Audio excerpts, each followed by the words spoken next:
This is the brand new Tamron 70-180mm F2.8 G2 lens. Tamron let me use this before the release so that I can give you the deep, detailed review for you guys. Thank you, Tamron. Although this is not sponsored by Tamron, this is brought to you by Artlist. And the reason why I am so dirty like this, you can find that answer on my second channel. So, I reviewed the version 1 before, and I guess I had a good feeling overall, but I also remember that I said a little complaint.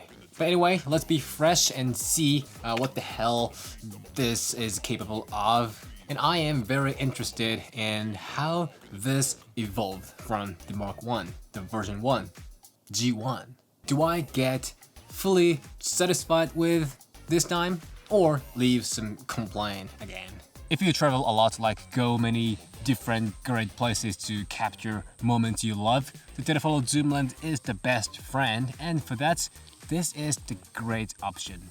Probably Tamron guys were drinking so much and wasted so bad when they were, having a conference about the price of this lens. So as always, before you get into this video, please hit the subscribe if you haven't to grow this channel. I need your support.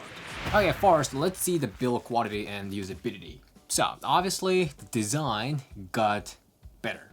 Before, it was more like flat, like Tamron version 1, generation 1 lens.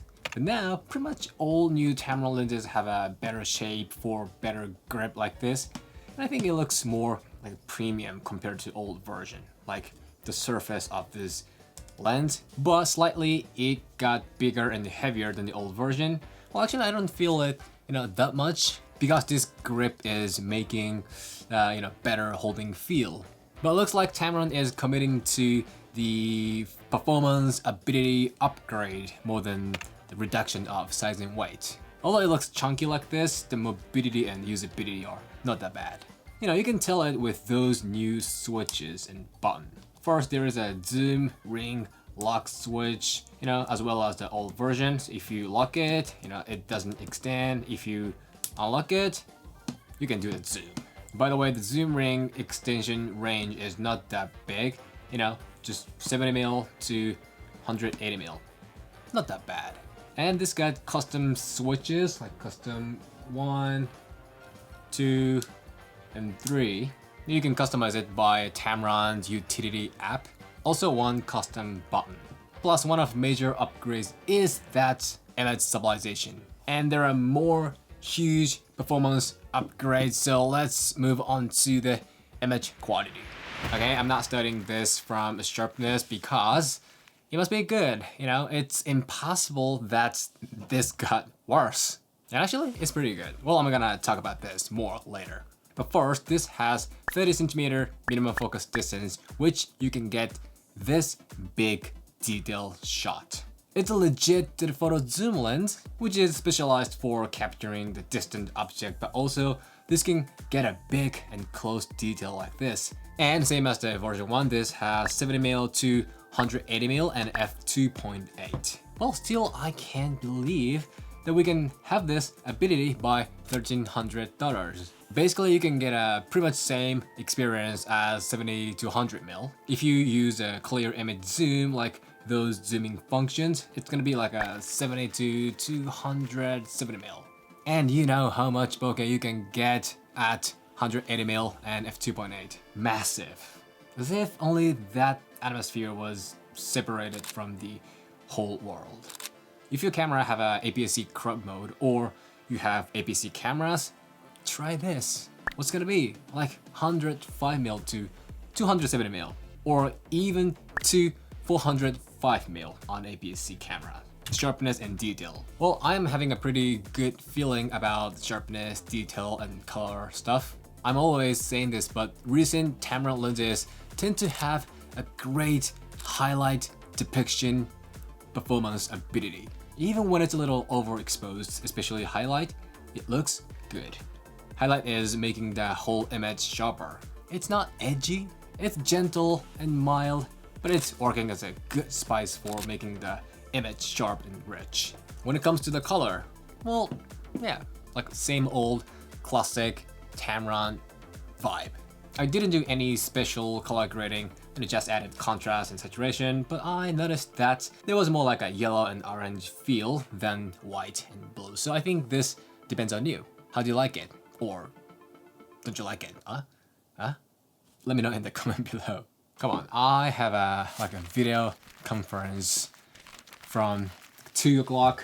Now is 1:40. I got 20 minutes left, so I gotta rush. Come on. So, autofocus. I don't know what to tell you. It's incredible. At 70mm F2.8, even though there was a massive bokeh like this, the focus speed was incredibly fast. And it was tracking my face almost perfectly. And the crazy thing is that you can have it even at 180mm and F2.8. Of course, the camera's autofocus was great. You know, ZV-E1 has AI autofocus, but the important thing is this lens was able to draw that great autofocus from the camera. It didn't get lost. Also, it has a quick focus transition. Plus, not only for human, it worked pretty well for cars. Image stabilization. So this G2 has the image stabilization in the lens, while the G1 doesn't have it. Here is what I genuinely thought. At 70mm and the camera's IS is just normal. It works pretty good.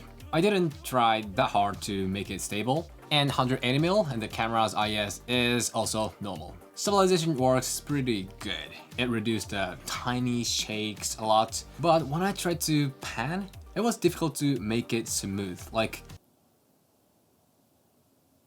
this smoothness. It was like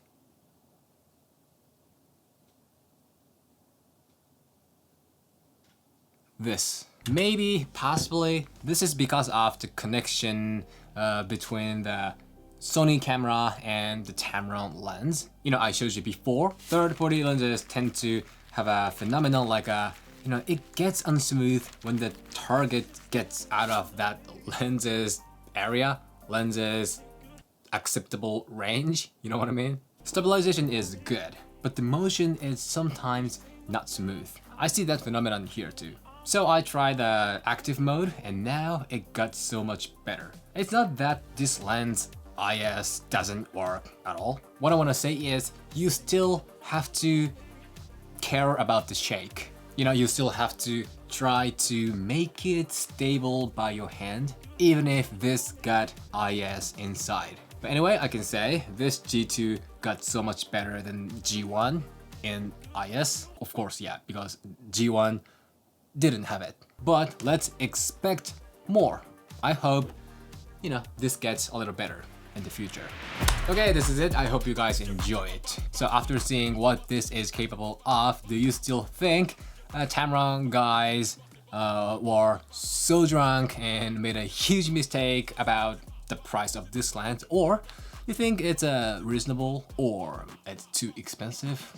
Let me know in the comments below. Well, personally, I think this is the great alternative option for 70-100mm GM II. Well, this is better than GM at some point. You know, it's relatively light and small in the photo field, but the performance is incredible but not too expensive. Honestly, I think you can get more than the money you pay.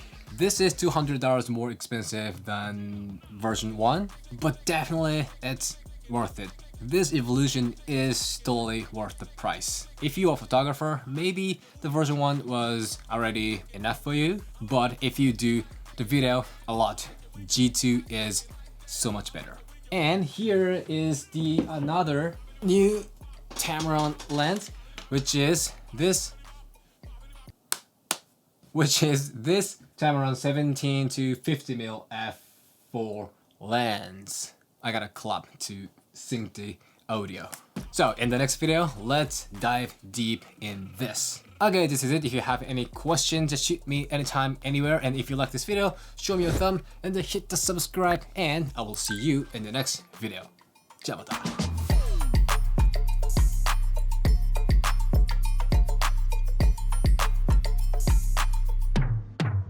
Switch it up.